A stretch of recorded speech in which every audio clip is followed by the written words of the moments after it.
Here are a few tips to remember when importing purchase orders in Unleashed. Your first action is to download the Unleashed purchase order template, as all imports must be uploaded using the correct template file.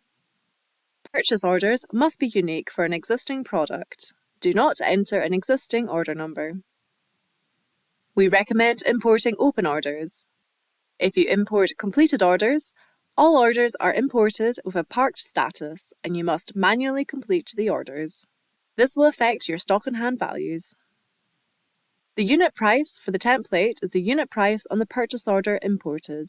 This will override the default purchase price in the product record in Unleashed. If you want to use the default unit price from the system, then leave the unit price field blank. Enter the correct supplier code as recorded in Unleashed. You must enter the order numbers with any required prefixes or formatting. Unleashed does not add any prefixes or formatting. Uploaded purchase orders can have as many lines as required, however, you must enter a line number for each line.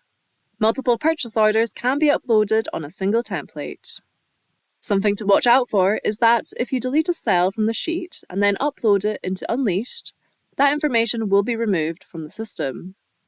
However, when you delete rows from the sheet, those records will be ignored as part of the import, and your system information will be the same once you save your changes.